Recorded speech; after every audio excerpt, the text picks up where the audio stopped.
The dam groaned as Marcus pulled the emergency release lever. Below, 35 illegally built houses sat in the floodplain, the land his family had owned for 3 generations. The HOA president had forged documents, bribed inspectors, and destroyed everything Marcus's grandfather built.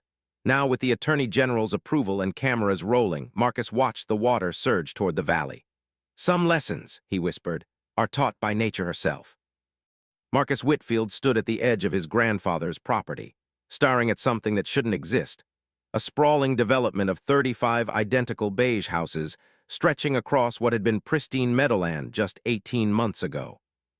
"That's impossible," he said, his voice hollow. His attorney, Janet Reeves, stood beside him with a thick folder of documents. "I'm afraid it's very real. The Riverside Heights HOA obtained construction permits last year. They broke ground 14 months ago." Marcus felt his chest tighten. "This is my land, my grandfather's land. We've owned this property since 1952. "I know," Janet said quietly. "That's why we need to talk." Marcus had been in Seattle for the past 2 years, managing a civil engineering project. His grandfather, Thomas Whitfield, had died 16 months ago at 93, leaving Marcus the 847-acre property in rural Colorado, including the old dam that controlled water flow from Blackstone Creek into the valley below. Marcus had grown up here, every summer, every holiday. His grandfather had taught him to fish in that creek, to read the land, to understand how water shaped everything. Thomas had been a hydrological engineer, one of the best in the state. He'd spent his career managing water resources and had built the small dam on his property in the 1960s as both a functional reservoir and a testament to his life's work. "How did this happen?" Marcus asked, walking toward the nearest house. A manicured lawn, a 2-car garage, a mailbox that read, "Welcome to Riverside Heights." Janet pulled out the first document. 6 months after your grandfather's death, a man named Richard Vance filed a lawsuit claiming Thomas had verbally promised him 20 acres of the floodplain for development. The claim was fraudulent, we can prove that, but Vance had connections. County Commissioner Dale Hutchins, Judge Patricia Morrison, a few key inspectors. They falsified a land transfer. Worse, they created an entire paper trail, forged your grandfather's signature on a deed transfer, backdated it to 3 months before his death. Then they pushed through expedited permits claiming the land was zoned for residential development. Marcus's hands clenched into fists. This land has never been zoned residential. It's agricultural and conservation. And the floodplain, Jesus, the floodplain is controlled by that dam for a reason. This whole valley floods if there's heavy rain and the reservoir fills. Vance knew that, Janet said. That's why he had the zoning records altered. And that's why, according to these permits, the dam is supposedly defunct and non-operational. Marcus turned to look at the dam in the distance, its concrete structure visible through the trees about a mile upstream. That dam is fully operational. My grandfather maintained it himself. I was just there yesterday. Everything's in perfect working order. Vance is claiming it hasn't been functional since 1998. He submitted an engineering report stating the dam poses no flood risk because it no longer holds water. That's an outright lie. I know, but it's in the county records, and based on that lie, he got approval to build in a designated floodplain. Marcus stared at the houses. Families lived there now. He could see children's toys in yards, cars in driveways, people who'd bought homes believing they were legitimate. "Who's Richard Vance?" Marcus asked. "President of the Riverside Heights HOA, real estate developer. He's made $40 million in the past decade building suburban developments. This one was supposed to be his masterpiece, luxury living with Mountain Creek access. He sold these houses for $650,000 each." Marcus did the math, $22 million. "He's also the county commissioner's brother-in-law," Janet added. "Of course he is."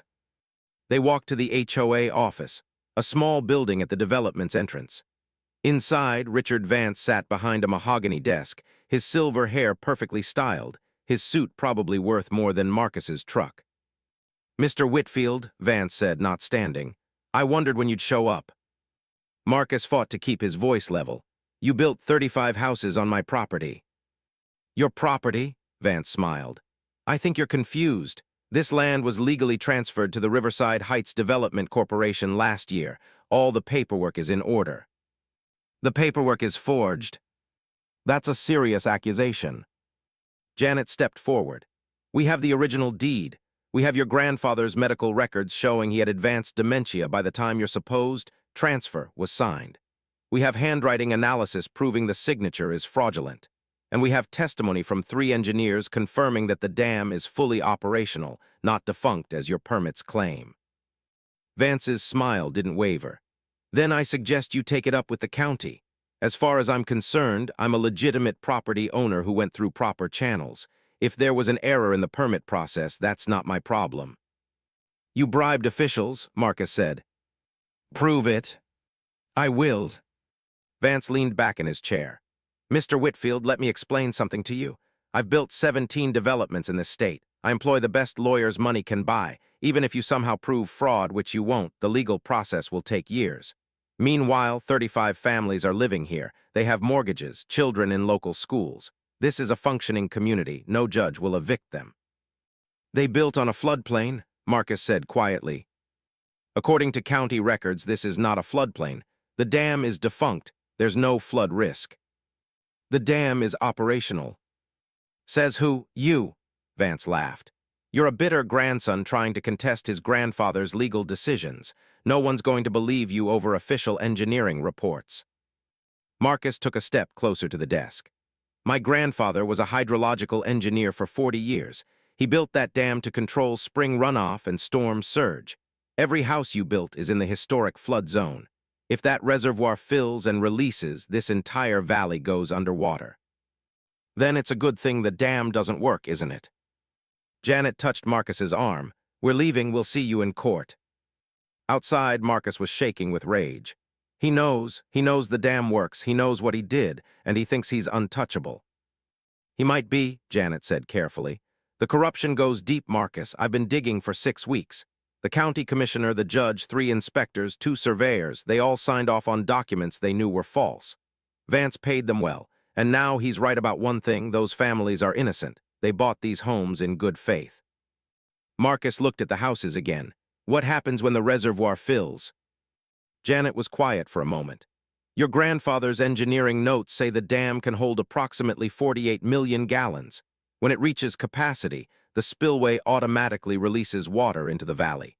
Based on historical data, that happens about once every 5 years during heavy spring rain. And if these houses are here when it releases, the valley floods to a depth of 6 to 8 feet. The houses are built on ground level. They'd be destroyed. Marcus closed his eyes. We need to stop this, now.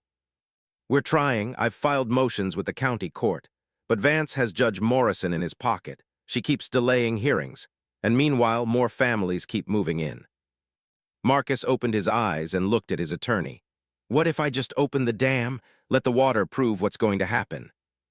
Janet's expression went cold. That would be reckless endangerment. You'd go to prison, and it wouldn't change anything. Vance would sue you for damages and still keep the land. Then what do? We keep fighting legally. Marcus nodded slowly, but his mind was already elsewhere.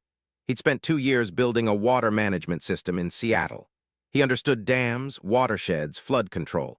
And he understood that sometimes the law moved too slowly to prevent disaster. That night, Marcus drove to his grandfather's house, a small cabin on the northeastern edge of the property, far from the development. Inside, he found his grandfather's journals, decades of observations about the land, the creek, the dam. One entry, dated 1987, caught his attention. The dam serves 2 purposes: to provide controlled irrigation during dry months and to prevent catastrophic flooding during wet seasons. The valley below was intentionally left undeveloped because it is part of the natural flood cycle. To build there would be to invite disaster. Future owners of this land must remember, we do not control nature, we merely negotiate with it. Marcus sat at his grandfather's old desk and made a decision. He would exhaust every legal option, but if the law failed, if corruption proved stronger than justice, then he would let nature be the judge. Because some lessons couldn't be taught in a courtroom. Some lessons required water. Marcus spent the next 3 weeks becoming an expert in bureaucratic fraud. Every morning, he drove to the county record's office. Every afternoon, he met with engineers, surveyors, and former county employees. Every evening he compiled evidence. The picture that emerged was worse than he'd imagined. Richard Vance hadn't just forged one document. He'd created an entire alternate reality in the public record. The fraudulent deed transfer was only the beginning.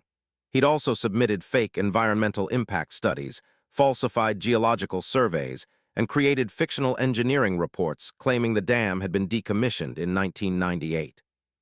But Marcus found something Vance hadn't counted on: people who'd been forced to participate in the fraud and were now willing to talk.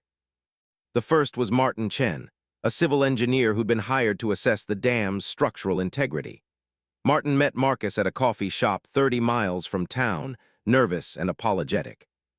"Vance paid me $50,000, Martin said quietly. "My daughter needed surgery. We didn't have insurance. I was desperate." "Tell me what happened," Marcus said.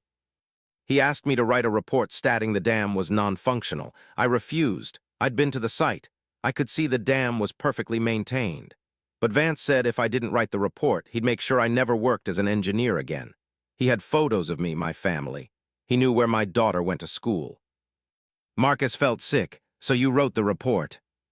"I wrote a report, but I included coded language, technical terms that other engineers would recognize as warnings. I described the dam's historical capacity and designed operational parameters. Anyone who actually read the report would know I was saying the dam still worked." But no one read it. The county just rubber-stamped it. Vance had already paid them off. Marcus pulled out a recorder. "Will you say that on tape?" Martin hesitated, then nodded. "My daughter's better now, and I can't live with what I did. Those families, they think they're safe." The second person willing to talk was Linda Torres, a county surveyor who'd worked in the records office for 23 years. She met Marcus in a park, looking over her shoulder constantly. "I processed the deed transfer," she said. "I knew it was forged the moment I saw it. Your grandfather's signature was completely different from every other document he'd ever filed. But when I flagged it, my supervisor told me to approve it anyway." "Who was your supervisor?" "Dale Hutchins, the county commissioner. He called me into his office and said Vance was an important community developer and that questioning the paperwork would be bad for my career. I have 3 kids. I needed my job." "Did Hutchins admit the signature was forged?" "Not directly, but he said, 'Thomas Whitfield is dead. He's not going to complain. And Marcus Whitfield lives in Seattle. By the time he figures out what happened, it'll be too late to stop.'" Marcus's jaw clenched. "They planned this. They waited until my grandfather died and I was out of state." "Yes, and they rushed the permits through in 6 weeks. Normally it takes 6 months. Vance wanted houses built before anyone could challenge the transfer." "Will you testify?" Linda looked terrified. "If I do, they'll destroy me." "They already have," Marcus said gently. "The question is whether you're going to let them get away with it." Linda was quiet for a long time, then she nodded. "I'll testify, but we need protection. Vance has threatened people before." Marcus contacted the state attorney general's office. It took 4 days to get a meeting, but Janet's connections helped. They met with Assistant AG Rebecca Marsh, a sharp woman in her 40s with a reputation for prosecuting public corruption. Marcus laid out everything: the forged deed, the fake engineering reports, the bribed officials, the testimonies from Martin and Linda. Rebecca listened without interrupting, taking notes. When Marcus finished, she sat back and exhaled slowly. "This is big," she said. "County commissioner, a district judge, multiple inspectors. If even half of what you're saying is true, we're looking at systemic corruption." "It's all true," Janet said. "We have documents, recordings, and witnesses." "Then why come to me? Why not just sue in civil court?" "Because civil court moves too slowly," Marcus said. "And Judge Morrison is compromised. We need criminal charges. We need someone who can move fast and hit hard." Rebecca studied him. "You understand that even if we file charges, it could take months to build a case. And in the meantime, those families stay in their homes." "I understand, but we need to start now, because in 2 months it's spring. And if we get heavy rain, that reservoir is going to fill. When it does, the spillway will automatically release. It's designed to. And when that water hits the valley, those houses are in its path." Rebecca's expression darkened. "How much warning would people have?" Marcus pulled out his grandfather's hydrological charts. The reservoir takes about 12 hours to reach capacity during heavy rain. The spillway release is gradual, not a sudden flood, but a steady rise in water level over 6 to 8 hours. If people are warned in advance, they can evacuate. But if they're not, they could die, Rebecca finished. Or be trapped. The valley turns into a temporary lake. Emergency services can't reach them. We're talking about potential casualties. Rebecca stood and walked to her window, looking out at the city. I need 48 hours to review everything. If your evidence is as solid as you say, I'll open a criminal investigation. We'll freeze the development, halt any new construction, and start depositions. What about evacuations? Marcus asked. What if it rains before we get through the legal process? Then you better hope there's a drought, Rebecca said. Because I can't evacuate people from legally owned homes based on a dam that the county says doesn't work, not without a court order and not without proof of immediate danger. Marcus left the meeting feeling frustrated. Everything was moving too slowly. The law required evidence, process, procedure, but nature didn't care about legal timelines. He drove to the dam that afternoon.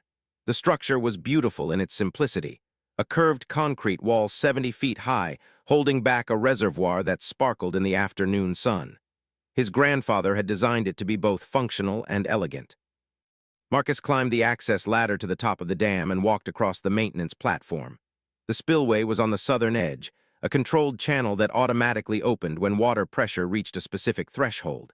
It was an elegant solution. When the reservoir filled, physics took over. The water found its path of least resistance and flowed into the valley, maintaining the reservoir at a safe level. Marcus checked the gauges. The reservoir was at 60% capacity, normal for late winter. But the weather forecast showed a storm system moving in from the Pacific, a big one. If it hit during the spring thaw, the reservoir could fill in hours. He pulled out his phone and called Janet. What's the timeline on Rebecca's investigation? She's moving fast.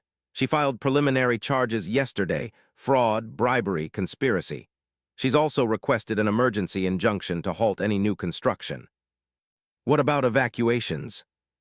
The judge denied it, said there's no immediate danger and evacuation would constitute harassment of legal homeowners. Which judge? Judge Morrison. Marcus closed his eyes. Of course. Rebecca's appealing to federal court, but it'll take time. We don't have time, Janet. There's a storm coming. I know, but legally we're doing everything we can. Marcus hung up and stared at the spillway. Legally they were doing everything, but sometimes the law wasn't enough. That night he returned to his grandfather's journals and found another entry, this one from 1991.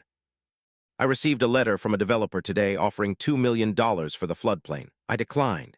He said I was being stubborn and sentimental. Perhaps I am, but I've seen what happens when men build in places nature never intended. The land has memory, water remembers its path, and when we block that path with houses and roads and greed, nature eventually corrects our mistakes. I prefer to work with nature, not against it. The valley floods because it's meant to flood. To build there is to challenge, something far more powerful than any contract or deed. Marcus closed the journal. His grandfather had understood. The valley was a floodplain not because of the dam, but because of geography, watersheds, spring runoff. The dam didn't create the flood risk, it managed it. And by lying about the dam's functionality, Vance had convinced 35 families to build homes in a place that nature would inevitably reclaim. 3 days later, Marcus got the call from Rebecca. We've arrested Dale Hutchins. He's cooperating. He's giving us everything. Wire transfers, emails, recorded conversations with Vance. This is going to blow up bigger than we thought. What about the houses? We're working on it. We've issued warnings to all the homeowners about potential flood risk. Most are panicking. Some are threatening to sue us. Vance is holding press conferences calling this a witch hunt. Is anyone evacuating? A few families, but most don't believe it. They trust the county records. They believe the dam is defunct. Then prove it's not, Marcus said. Send inspectors to the dam, show them it's operational. We have engineers going out tomorrow. They'll document everything and submit it to federal court. Once we have that evidence, we can force evacuations if necessary. Marcus felt a small measure of hope. Maybe the law would work. Maybe justice would come fast enough. But that night, the weather report changed. The storm system was accelerating. It would hit in 72 hours, not a week. And it was going to be bigger than forecasters initially predicted, a historic atmospheric river event carrying unprecedented moisture from the Pacific. Marcus made another call to Rebecca. "We need to evacuate now." "I'm trying, but the federal judge wants to wait for the engineering report. It'll be ready in 24 hours. "That might be too late." "I know, but my hands are tied without that report." Marcus hung up and drove to the dam. The sky was already darkening to the west. He could feel the pressure change in the air, that electric tension that came before major storms. He climbed to the top of the dam and looked down at the valley. Lights were on in the houses. Families were having dinner, watching TV, living their lives. They had no idea what was coming. Marcus pulled out his phone and opened the weather app. The storm would arrive in 60 hours. Based on his grandfather's calculations, the reservoir would reach capacity approximately 18 hours after the rain began. The spillway would release. The valley would flood. He had two choices: trust the legal system to move fast enough or take matters into his own hands. His grandfather's voice echoed in his memory. "Nature eventually corrects our mistakes." Marcus climbed down from the dam and drove back to the cabin. Tomorrow, he would make his final decision.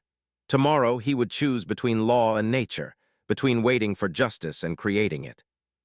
Because sometimes, Marcus was beginning to understand, the right thing to do wasn't the legal thing. Sometimes the right thing was simply the true thing. And the truth was written in water. Part 3, the storm. The rain began at 4:17 a.m. on a Tuesday morning. Marcus was already at the dam, watching the sky. The storm had arrived 6 hours earlier than forecasted, and it was massive, dark clouds stretching horizon to horizon, lightning illuminating the mountain peaks in brief, stark flashes. He'd spent the previous day trying everything. He'd called Rebecca Marsh 12 times. He'd contacted the county emergency services. He'd even driven to Riverside Heights and knocked on doors, warning families personally. Most had slammed the door in his face. A few had called the police. Richard Vance had taken out a restraining order claiming Marcus was harassing residents.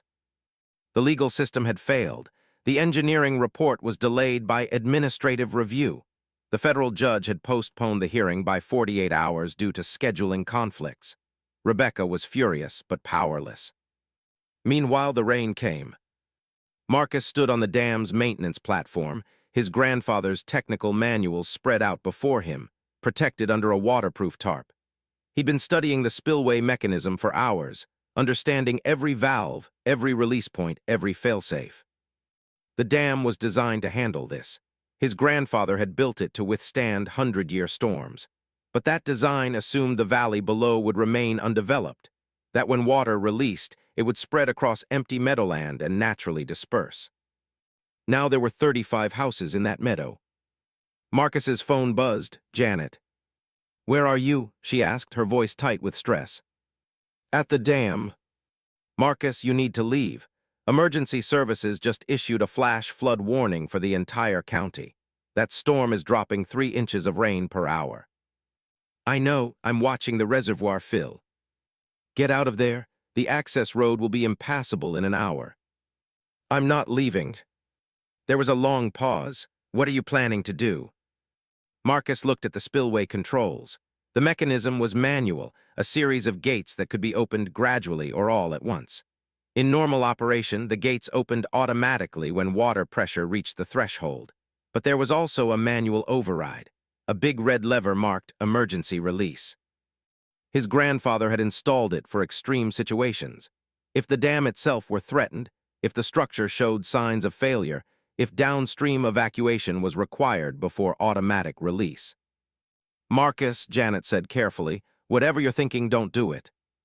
"They're not evacuating, Janet. I went to every house yesterday. I showed them the engineering reports. I explained the flood risk. They don't believe me. They believe the county records. They believe their homes are safe." "That's not your responsibility. My grandfather built this dam. This is my family's land. If people die because of Vance's fraud, that's on me." "That's not true. You've done everything legally possible." "The law isn't working fast enough." "So what's your alternative? Manually release the spillway, flood the valley yourself. Marcus, that's not saving anyone, that's vigilante justice. You'll go to prison.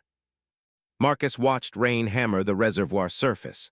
The water level was rising visibly now, several inches every hour. At this rate, automatic spillway release would occur in approximately 14 hours. What if I open it now? Marcus said quietly. Controlled release. Give people maximum warning time. Make it undeniable that the dam is operational and the flood risk is real. You'd be deliberately flooding occupied homes. They're going to flood anyway. In 14 hours, that spillway opens automatically. But if I open it now, gradually people have time to evacuate. They see the water rising slowly. They can't deny it anymore. You'd need authorization. From emergency services, from the county, from... I have authorization, Marcus interrupted. I'm the legal owner of the dam and the property. My grandfather's deed gives me full operational control. I don't need permission to operate my own equipment. Janet was silent. Then, Rebecca called me an hour ago. She's got the engineering report. Federal judge is reviewing it now. She thinks we'll have evacuation orders by this afternoon. This afternoon might be too late. If the rain keeps falling at this rate, we're looking at catastrophic flooding whether I open the spillway or not. At least if I open it now, controlled, we minimize damage. Or you become the bad guy. Vance will crucify you. He'll say you flooded innocent families out of spite. He'll sue you for everything. Marcus looked down at the valley. Even in the darkness, he could see house lights. People were waking up, starting coffee, getting kids ready for school. Normal Tuesday morning routines. Oblivious. Let him sue, Marcus said. Better they're alive to testify. He hung up before Janet could argue further. For the next 3 hours, Marcus monitored the reservoir level and made calculations. The rain was relentless. The watershed was feeding runoff into the reservoir faster than he'd ever seen. His grandfather's instruments showed flow rates that exceeded the 95th percentile of historical data. This wasn't just a big storm. This was the 100-year event his grandfather had designed for. At 7:43 a.m., Marcus made his decision. He called 911 first. This is Marcus Whitfield, owner of the Blackstone Dam. I'm issuing a mandatory flood warning for Riverside Heights development. The reservoir is reaching capacity. I'm initiating emergency spillway release in 30 minutes. Residents must evacuate immediately. The dispatcher sounded confused. Sir, we have no record of operational dams in that area. You will in about 30 minutes. Get emergency services to Riverside Heights now. This is not a drill. He hung up and called the local news station. My name is Marcus Whitfield. In 30 minutes, I'm going to prove that Richard Vance and county officials committed fraud by building 35 houses on an active floodplain. The Blackstone Dam is fully operational, and I'm releasing water to demonstrate the flood risk. If you want the story of the year, get cameras to Riverside Heights. Now. Then he called Rebecca Marsh. I'm opening the spillway in 30 minutes. You might want to have FBI agents present to document what happens. Marcus, wait for the court order. No more waiting. People's lives are at risk. The dam is going to release anyway. I'm just doing it on my terms with maximum warning while it's still controllable. This is illegal. Actually, it's not. Check my grandfather's property deed. Section 14, Clause 7. The owner maintains full operational authority over all water management structures and may release reservoir contents at their discretion to prevent structural damage or ensure public safety. I'm exercising that authority. Marcus, send cameras, document everything, and get people out of those houses. He hung up and turned to face the spillway controls. This was it. The moment his grandfather had warned about in his journals, the moment when nature's truth confronted human greed. Marcus put his hand on the emergency release lever. He thought about his grandfather, about those summers learning to read the land, about the journal entries warning against building in places nature never intended. He thought about Richard Vance, about corruption and fraud and 35 families who'd been lied to. And he pulled the lever. The mechanism engaged with a deep, resonant clang. The spillway gates began to open, slowly, precisely, releasing water in a controlled flow. Marcus watched the discharge channel fill, watched water begin its journey down the mountain toward the valley. It would take approximately 40 minutes for the water to reach Riverside Heights, 40 minutes for people to see it coming, 40 minutes to evacuate. Marcus pulled out his phone and started recording video. He documented the reservoir level, the spillway operation, the flow rates. Then he called Rebecca again. It's done, water is releasing. It'll hit the development at approximately 8:30 a.m. Oh God, Marcus, evacuations haven't started. Then start them, now you have 40 minutes. Marcus climbed down from the dam and got in his truck. He drove toward Riverside Heights, following the water's path. Behind him, the spillway roared, thousands of gallons per minute flowing into the channel, into the creek, toward the valley. As he drove, he called the news station again. This is Marcus Whitfield. I just opened the Blackstone Dam spillway. Water is flowing toward Riverside Heights. If you're not there filming in 35 minutes, you're missing the biggest story of the decade. Then he called Richard Vance directly. The developer answered on the second ring, his voice sharp. I have a restraining order. The dam is open, Marcus said calmly. Water is coming. You have 30 minutes to get people out of those houses. 30 minutes to prove you actually care about the families you sold to. You're insane. I'm a hydrological engineer doing what should have been done before you built a single house. The dam is operational. The flood is real. And in half an hour, everyone's going to know you lied. Marcus hung up and kept driving. By the time he reached the outskirts of Riverside Heights, emergency sirens were wailing. County sheriff vehicles were racing through the development, deputies using megaphones to order evacuations. Marcus could see residents stumbling out of their houses in pajamas and robes, confused and frightened. 2 news vans had already arrived. Cameras were rolling. Marcus parked at the development entrance and got out. The water wasn't visible yet, but he could hear it, a distant roar growing louder, like thunder that never ended. Rebecca Marsh appeared beside him, flanked by 2 FBI agents. You realize you may have just committed a federal crime. Document everything, Marcus said, pointing toward the creek. The water's coming, film it, measure it, prove that the dam is operational and this valley is a floodplain. That's evidence you can use against Vance. One of the FBI agents spoke into his radio.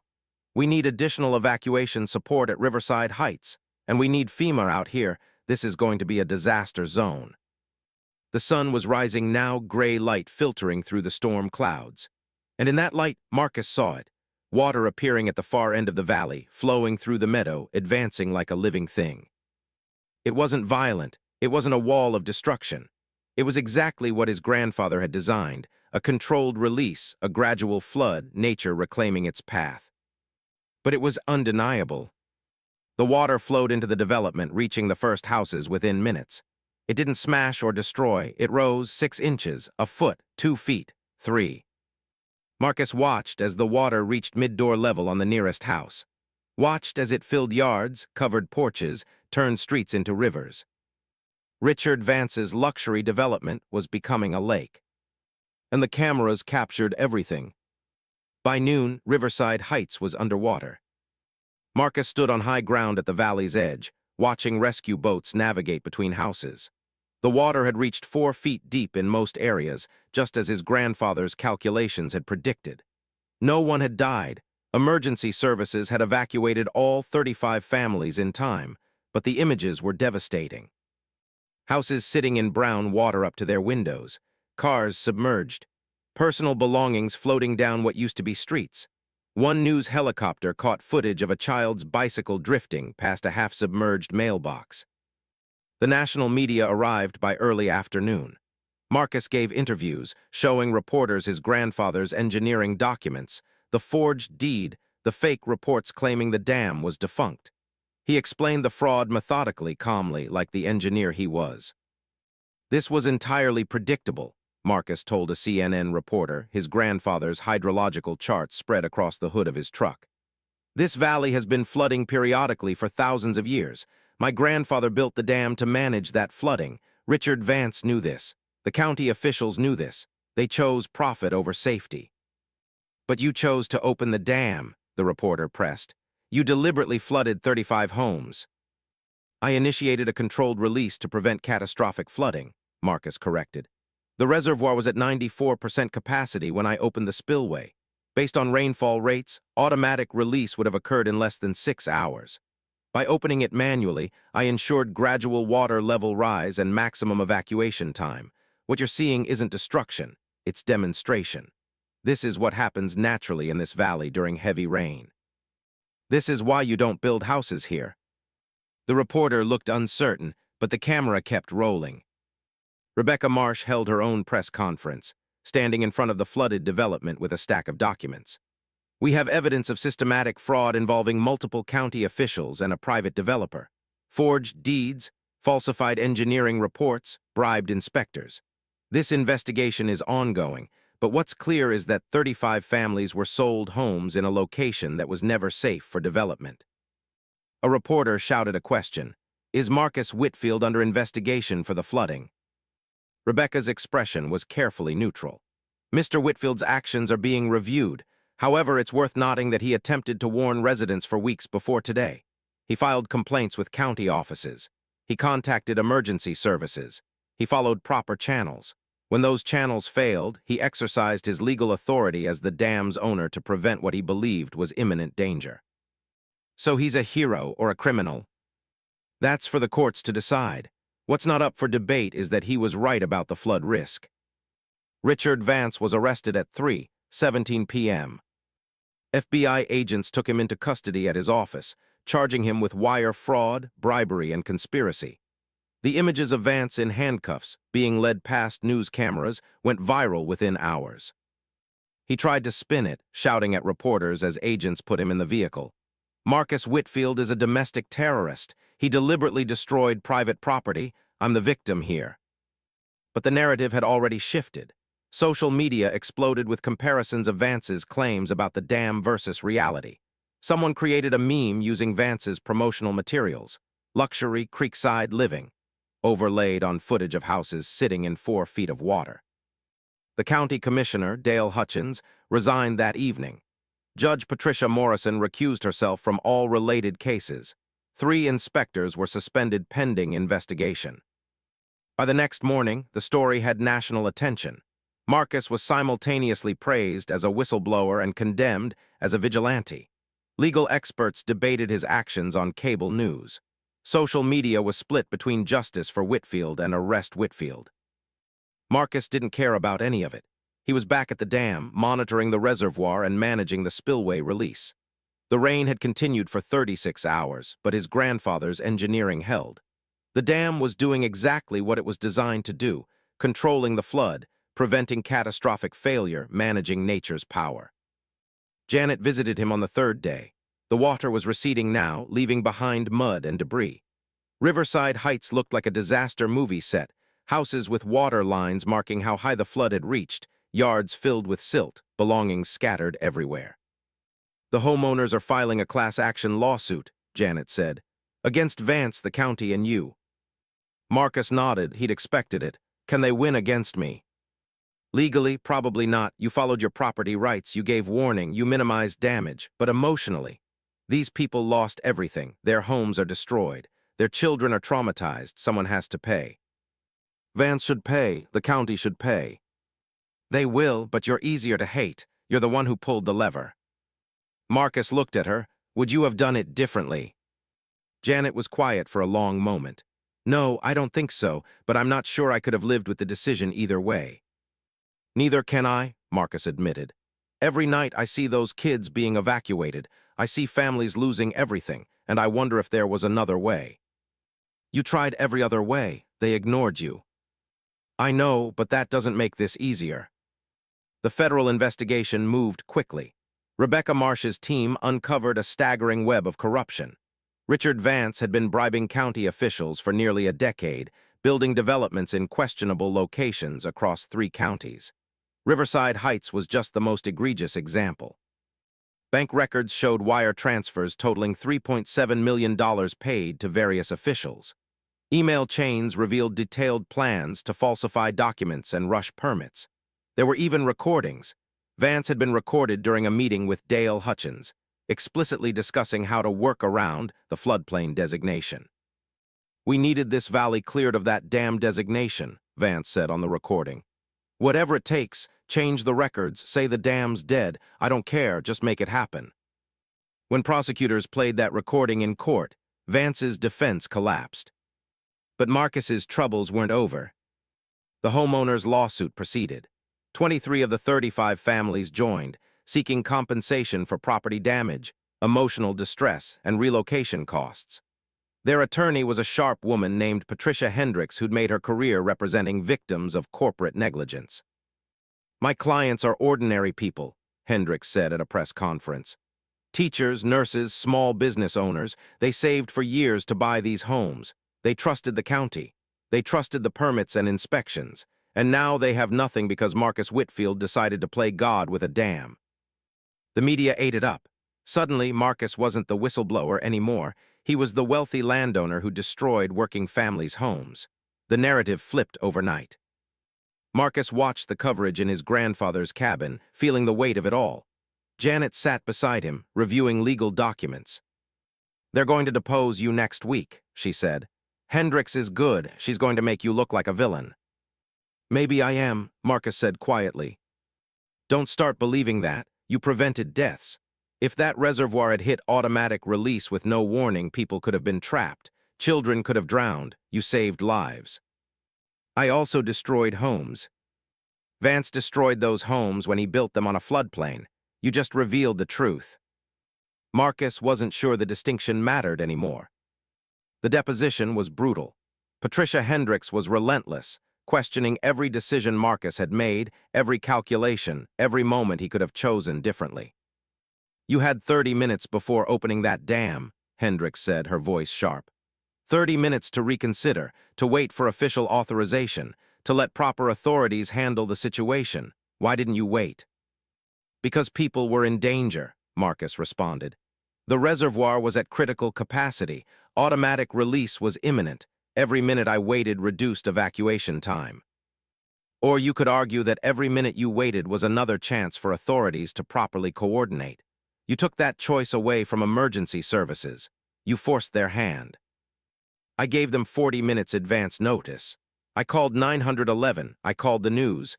I called the state attorney general. Everyone knew what was happening." "But you made the decision. You alone, not meteorologists, not emergency management professionals. You." Marcus met her eyes. "Yes, me, because it's my dam, my family's land, and my responsibility to operate it safely." "And 35 families paid the price for your sense of responsibility. Those families would have paid a worse price if I'd done nothing. They'd be dead." Hendricks smiled coldly. "Or maybe the storm wouldn't have been as bad as you predicted. Maybe the reservoir would have held. Maybe automatic release would have been gradual enough for proper evacuation. We'll never know, will we? Because you didn't give anyone else the chance to find out." The deposition lasted 6 hours. When it ended, Marcus felt hollowed out. But that night, something unexpected happened. One of the homeowners, a woman named Sarah Chen, called him. Marcus almost didn't answer, but something made him pick up. "Mr. Whitfield," her voice was quiet. "This is Sarah Chen from Riverside Heights, house number 17. "I remember," Marcus said. "I'm sorry about your home." "That's why I'm calling. I wanted to say thank you." Marcus was stunned. What?" "My daughter has special needs. When the evacuation order came, we barely got her out. She doesn't handle change well. It was traumatic for her. But we got out. We're safe. If that water had come without warning, if it had been sudden," her voice broke, "we might not have made it." "Mrs. Chen, I know you're being sued. I know people are angry. But I wanted you to know that at least one family understands what you did. You gave us time. You saved us. Whatever happens with the legal stuff, I'm grateful." They talked for 20 minutes.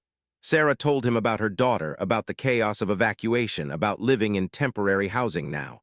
She told him about other families, some who blamed Marcus, some who understood. "It's complicated," Sarah said. "People lost everything. They need someone to blame. You're easier to blame than some abstract fraud scheme." "I understand," Marcus said. "I'd probably feel the same way if I were in their position. But you were right. The dam is real. The flood risk is real. Vance lied to us. And maybe it's better we learned that through property damage than through deaths." After the call ended, Marcus sat in silence for a long time, one voice of support in a chorus of condemnation. But it mattered. It reminded him why he'd done this. Not for revenge, not for vindication, for those 40 minutes of warning, for Sarah Chen's daughter making it out safely, for the choice between property damage and human lives. Some choices weren't about being right, they were about being necessary. And Marcus was beginning to understand that living with a necessary choice was its own kind of burden, heavier than guilt, deeper than regret. It was the weight of knowing you'd do it again. 6 months later, Marcus stood in federal court watching Richard Vance receive his sentence. 14 years in federal prison, Judge Raymond Kowalski announced, to be followed by 5 years of supervised release. Additionally, the defendant is ordered to pay $28 million in restitution to the defrauded homeowners. Vance's face went white. His attorney immediately filed an appeal, but the damage was done. The corruption case had been airtight: bank records, recorded conversations, testimony from Martin Chen and Linda Torres. Vance had tried to claim he'd been a legitimate developer caught in a bureaucratic misunderstanding, but prosecutors had shredded that defense. Dale Hutchins got 8 years. Judge Morrison was disbarred and sentenced to 3 years. The inspectors received various sentences ranging from probation to 18 months. The courtroom erupted in a mix of cheers and sobs. Some of the Riverside Heights families celebrated justice. Others wept for their still-destroyed homes. Marcus watched it all from the back of the courtroom. He felt no satisfaction, just exhaustion. Janet stood beside him. "Rebecca wants to talk to you. They've made a decision about your case." Marcus followed her to a conference room where Rebecca Marsh waited with 2 other prosecutors. "We're not filing charges," Rebecca said without preamble. "After extensive review, we've determined your actions fall within legal property rights and emergency protocols. You gave adequate warning. You operated the dam within design parameters, and most importantly, your intervention likely prevented casualties." Marcus exhaled slowly. "Thank you." "Don't thank me yet. The civil lawsuit is still active. 23 families are seeking $47 million in damages. That trial starts in 3 weeks. "I know." Rebecca leaned forward. "Marcus, I need you to understand something. Legally, you're probably protected, but juries are unpredictable. Those families have lost everything. Their attorney is going to parade devastated children in front of jurors. She's going to paint you as a wealthy landowner who destroyed working-class families." "That's not what happened." "I know, but perception matters in civil court. You need to be prepared for any outcome." Marcus nodded. He'd been preparing for months. The civil trial was everything Rebecca had warned about and worse. Patricia Hendricks built her case around emotion and devastation. She called family after family to testify, parents describing children who now feared water, families living in temporary housing, people who'd lost irreplaceable possessions. One man broke down describing how his wife's wedding dress, preserved for 20 years, had been destroyed in the flood. "That dress was her mother's," he sobbed. "Her mother died when she was young. That dress was all she had left, and Marcus Whitfield's decision to play God destroyed it." The jury listened, many with tears in their eyes. When it was Marcus's turn, Janet coached him carefully. "Tell the truth, show empathy, but make them understand the alternative." Marcus took the stand on a Tuesday morning. Hendricks approached him like a predator. "Mr. Whitfield, did you consider the emotional impact of flooding 35 homes?" "Yes," Marcus said. "I also considered the emotional impact of people drowning in their homes." "But no one would have drowned. The automatic spillway release would have been gradual. The automatic release would have occurred during the height of the storm at night with limited visibility. My controlled release happened in daylight with maximum warning. That's the difference between evacuation and panic." "You keep saying controlled release like it absolves you. You still made the decision to flood homes." "I made the decision to demonstrate that those homes were built in an active floodplain. They were always going to flood. If not that day, then eventually. Would you prefer I waited until a flash flood killed someone?" Hendricks smiled coldly. "I prefer you'd let proper authorities make that determination." "I tried. For 3 weeks I filed complaints. I contacted emergency services. I warned homeowners personally. The proper authorities were the same people who'd been bribed to approve the development in the first place. At some point, someone had to act." "And you decided that someone was you?" "Yes, because it was my family's land, my grandfather's dam, and my responsibility to operate it safely." The cross-examination continued for hours. Hendricks was skilled, making Marcus's every decision seem reckless, arrogant, dangerous. But Marcus held his ground, returning again and again to the core truth. People were in danger, and he'd acted to minimize that danger. The turning point came during Janet's redirect examination. "Mr. Whitfield," Janet said, "if you could go back to that morning knowing everything you know now, the lawsuits, the media coverage, the family's losses, would you make the same decision?" Marcus looked at the jury, at the families in the gallery, at Sarah Chen sitting in the third row watching him intently. "Yes," he said quietly, "because Sarah Chen's daughter made it out safely, because 23 children were evacuated with time to spare, because no one died. Property can be rebuilt. Lives can't. If the price of saving those lives is that people hate me, that I lose everything I own, that I'm remembered as the villain who flooded Riverside Heights, that's a price I'm willing to pay."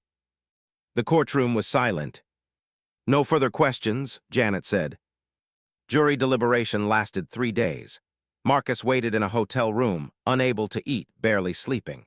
Janet kept him updated on the rumors. The jury was split, heated debates in the deliberation room, requests to review engineering documents. On the third day, the jury returned. The foreman stood. "In the matter of Chen et al. Versus Marcus Whitfield, we the jury find the defendant not liable for damages." The courtroom erupted. Several families shouted in protest. Others cheered. Judge Kowalski hammered his gavel, calling for order. But there was more. The foreman continued. "However, we recommend that the plaintiff families receive full compensation from the remaining funds in the Riverside Heights Development Corporation accounts, to be distributed by the court."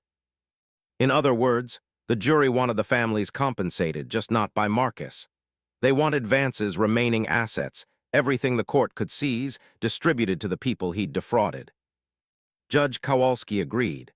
Over the next 6 months, he would oversee the distribution of $11 million in seized assets, giving each family approximately $470,000, not enough to replace their homes, but enough to start over.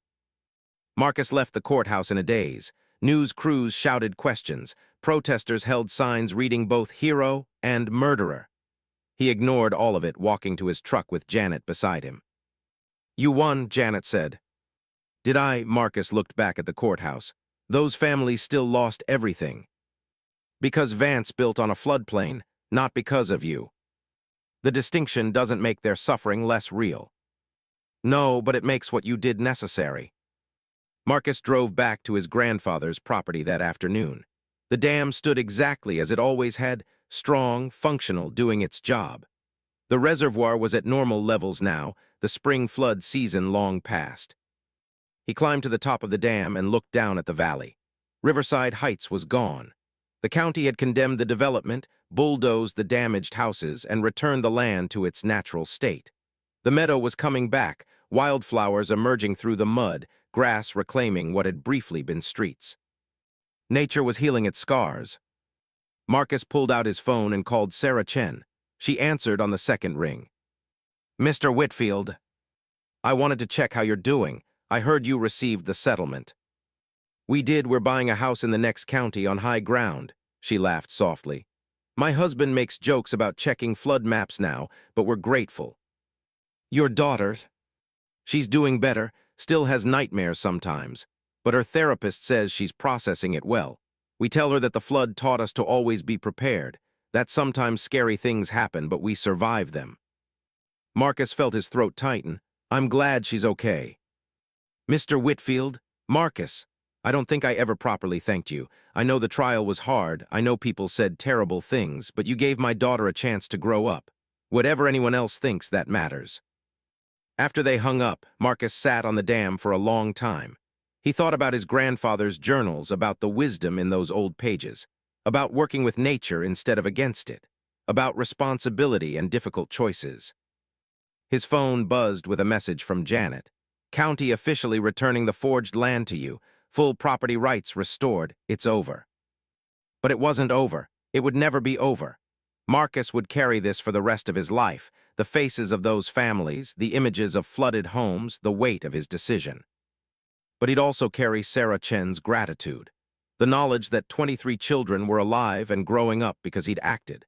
The understanding that sometimes doing the right thing meant accepting that not everyone would see it that way. 6 months later, Marcus stood at the dam again. The county had installed official flood warning systems throughout the valley. New regulations prohibited development within the designated floodplain. Vance's fraud had triggered sweeping reforms across 3 counties: stricter permit review, independent engineering assessments, public comment periods for floodplain development. The system was better, not perfect, but better. Marcus had donated $500,000 to a fund for the displaced families. He'd worked with emergency services to create better early warning protocols. He'd given interviews to civil engineering magazines, explaining the importance of respecting natural floodplains. He'd tried to make it mean something. One afternoon, a car pulled up to the dam access road. A man got out, older with graying hair. He walked toward Marcus with uncertain steps. "Mr. Whitfield, I'm David Torres. I owned house number 8. Marcus tensed, waiting for anger. But David extended his hand. "I wanted to see the dam to understand." They shook hands. Marcus led him to the observation platform, showing him the reservoir, the spillway, the control mechanisms. He explained his grandfather's engineering, the watershed dynamics, the flood patterns. "My grandfather built this to work with nature," Marcus said. "Not against it. This valley has always flooded. The dam just manages how and when." David was quiet for a long time, looking at the valley below. "I was angry at you for months. I lost everything: my house, my savings, my daughter's college fund. I wanted someone to blame." "I understand." "But then I started researching. I looked at historical maps, geological surveys, and I realized you weren't wrong. This place floods. It always has. Vance sold us a lie. You just revealed the truth." "I wish there'd been a better way to reveal it." "Was there, really? Would we have believed words on paper, or did we need to see water in our living rooms to understand?" Marcus had asked himself the same question 1,000 times. "I don't know." "My family's rebuilding," David said. "New house, different town. My daughter's in community college now. We're saving up for her to transfer to university. It's hard, but we're okay. And we're smarter now. We ask questions. We check flood maps. We don't trust developers just because they have nice brochures." He turned to look at Marcus. "What you did was traumatic, but it was also, I don't know, true. You showed us something we needed to see, even if we didn't want to see it." After David left, Marcus sat alone at the dam. The sun was setting, painting the reservoir gold and red. Somewhere downstream, families were having dinner in homes built on safe ground. Children were doing homework, parents were making plans, life was continuing. And the dam stood watch, managing the ancient conversation between water and land, between human ambition and natural law. Marcus pulled out his grandfather's final journal entry, written a week before he died. "I've spent my life trying to teach people that we are not separate from nature, we are part of it. Every dam, every levee, every flood wall is a negotiation, not a domination. When we forget this, nature reminds us, sometimes gently, sometimes with devastating force. The dam I built will outlive me by generations. I hope future owners understand its purpose, not to conquer the flood, but to dance with it, to work with water's power instead of pretending we can eliminate it." Marcus, if you're reading this, remember, the land has memory, water finds its path, and sometimes the hardest choices are the ones that honor both. Marcus closed the journal and looked at the dam, his inheritance, his burden, his responsibility. The water flowed on, patient and eternal, waiting for the next storm, the next flood, the next moment when someone would have to choose between comfort and truth. And Marcus would be ready. Because some lessons couldn't be taught with words. They required water, time, and the courage to let nature be the final judge.